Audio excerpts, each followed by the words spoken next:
Hola, soy Natalie y en este video les voy a hablar sobre algo que seguramente todos hemos sentido, lo que es el enamoramiento, pero no desde un punto de vista romántico o emocional, sino desde la psicofisiología del enamoramiento, es decir, cómo reacciona nuestro cuerpo y el cerebro cuando nos enamoramos. Como por ejemplo, cuando nos enamoramos no solo sentimos mariposas en el estómago, en realidad nuestro cerebro se activa como si estuviera en una especie de una adición positiva.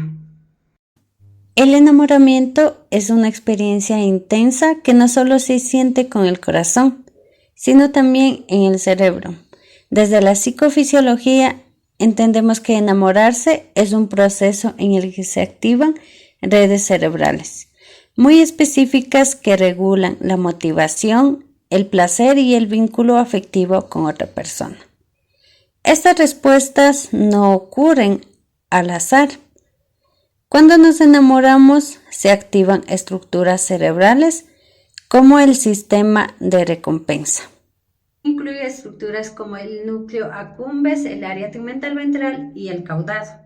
Estas áreas están relacionadas, como ya sabemos muy bien, como el placer, motivación y el deseo.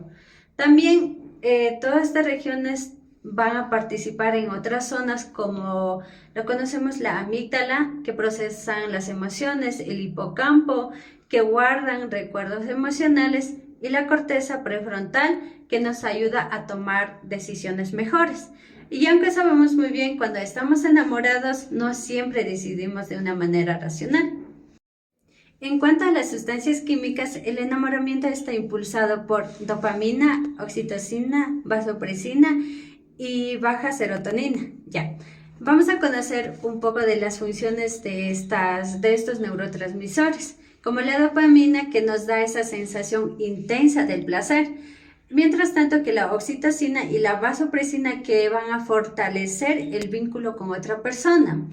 Y a lo contrario que la baja serotonina, lo que esto va a explicar es por qué pensamos tanto en esa persona y a veces demasiado en esa persona. Por eso, el enamoramiento no es solo algo emocional o poético. Es un estado neurobiológico que involucra hormonas, neurotransmisores y una gran actividad cerebral. Lujuria o amor. En esta parte les voy a hablar sobre el enamoramiento, pero no del típico amor, sino de esa primera fase intensa y salvaje, la lujuria. ¿Sabías que tu cerebro cambia cuando te atrae a alguien físicamente? No.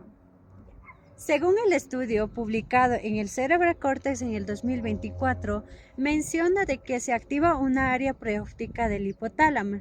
Esto significa de que hay un aumento o un incremento en el deseo sexual, en este caso como en las mujeres y como en los hombres. Voy a hacer una pequeña pregunta.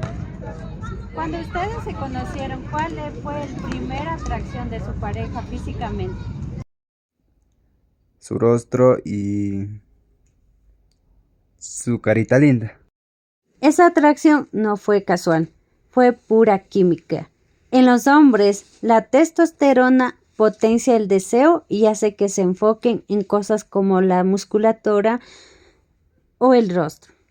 En las mujeres, los estrógenos suben justo 2 días antes de ovular y ¡boom!, aumenta el deseo sexual. Y cuando esa persona no contesta, ahí entra el tálamo y el giro fusiforme, diciéndote, llámale, escríbele, ve a verle. El cerebro lujurioso no se rinde fácil. La lujuria es solo el primer paso. No es amor aún, pero sin deseo no empieza la historia.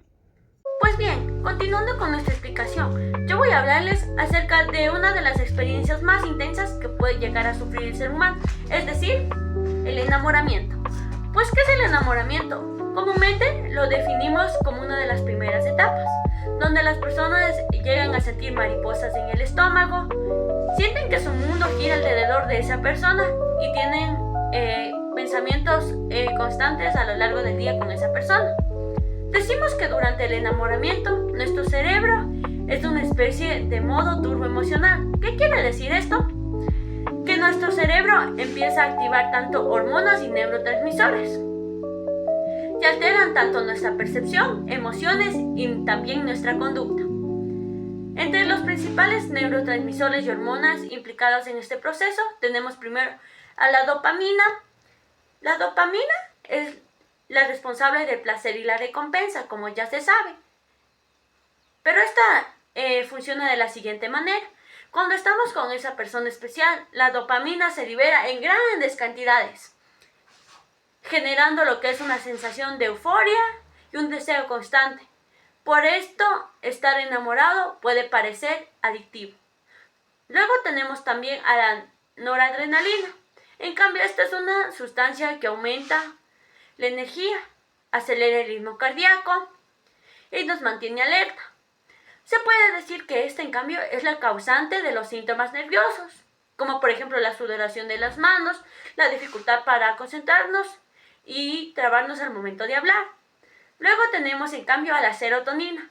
Entonces, decimos que en cambio, el proceso es un tanto contradictorio, porque decimos que este disminuye, lo que provoca pensamientos obsesivos y lo que explica que no dejamos de pensar en esa persona. Y ya para terminar, tenemos finalmente la oxitocina y a la vasopresina.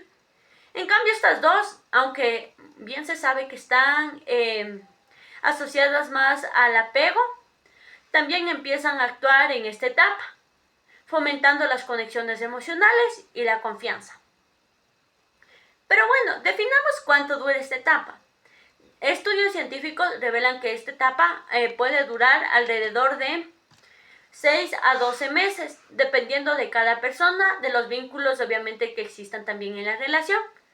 Hay que tener en cuenta que con el tiempo la intensidad baja y el peso del amor se mantiene más igualitario, basado en lo que es el apego, la intimidad y el compromiso. Se puede decir que finalmente el enamoramiento no es solo la poesía o el romance, sino es un verdadero cóctel químico en nuestro cerebro, que a la vez nos transforma, nos inspira y también a veces nos enloquece un poco. Tenemos que tener en cuenta y tenemos que recordar que cuando el corazón late más fuerte es porque el cerebro también está haciendo lo suyo. Muchas gracias.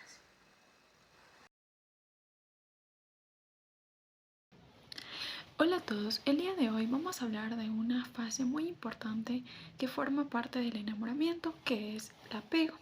¿Sabías que el apego es lo que hace que una relación pase de ser intensa a duradera? En esta parte del video entenderás cómo se forma y por qué es esencial en las relaciones de parejas. ¿Qué es la fase del apego? Es la última fase del enamoramiento después de la lujuria y la atracción. El apego es un vínculo emocional profundo y duradero que une a las personas. ¿Cómo se forma el apego? Se desarrolla con el tiempo, la convivencia, el compartir las experiencias significativas, factores que le fortalecen, apoyo mutuo, confianza, rutina compartida, proyectos en común. El apego es lo que mantiene unida a las parejas más allá de la pasión inicial. Es esencial para las relaciones duraderas y saludables. Sin apego, las relaciones pueden quedarse en la superficial o romperse ante los conflictos. Bueno, pues para concluir nuestro video hemos llegado a la siguiente conclusión: que después de haber explorado las distintas etapas del enamoramiento, desde la lujuria inicial hasta el apego profundo, queda claro que lo que sentimos como amor no es un proceso únicamente que involucra el corazón, también involucra especialmente al cerebro. En la primera fase, el deseo es un impulso que se obtiene como resultado de una tormenta de neurotransmisores, como lo son la dopamina y la noradrenalina, que nos hacen sentir eufóricos, enérgicos y obsesionados. Esta fase nos atrae, nos impulsa, nos conecta, pero hay que tener en cuenta que también puede ser fugaz.